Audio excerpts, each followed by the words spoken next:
Since you have lived in a monastery, how much you pulled from that experience personally as well? Yeah. The things that unfold or the issues that happen between the monks. That's right. There is some.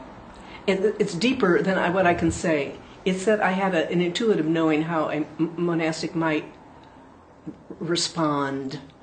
The always being, quote unquote, on when you're with lay people, the beings. I just knew what that was and I didn't have to think about it. Mm-hmm.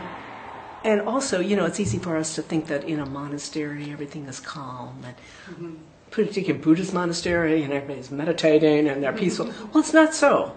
Now, the degree of acrimony that it happens in here is not typical. It really is more intense, much more intense here. This was at the first schism in the Buddha's order, indeed, historically speaking. So it was intense. But yeah, monasteries are human. People are human beings there. So yeah, and I did draw on it. It gave me a sense of ease with what I was writing about that I wouldn't have had if I hadn't lived in monasteries. So things like the fact that they didn't eat after noon. Oh yes, this is historically accurate. That was true for that time as well. Absolutely, yeah. I mean, those quote unquote rules that I put in here are based on the Vinaya, the discipline that began in the Buddha's era, and I will say it's still carried on now in Theravadan monasteries. It's Buddha, they're closest to the Buddhist tradition. Absolutely, they don't eat after noon. They don't eat again until the next morning. Right. And how about the animals? I know you had some kind of cuckoo that you listed there too. Was that a bird that you Absolutely. knew? No, I didn't know that. That's part of my research.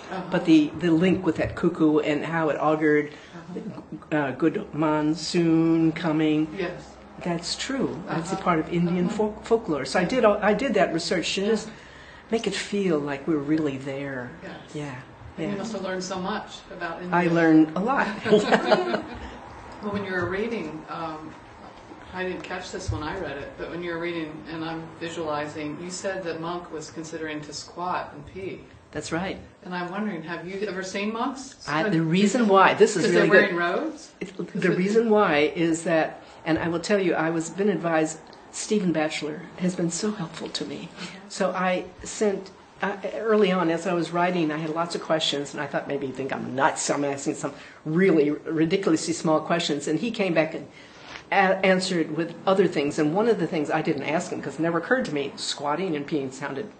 never even occurred to me. Stephen pointed out, he said, you know what, this is a no-zipper culture.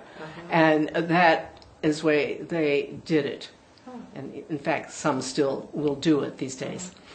That's a good point. Other people have questioned that too, and I would never have thought of it. And so I'm just really indebted to him for his support, his help and support, yeah.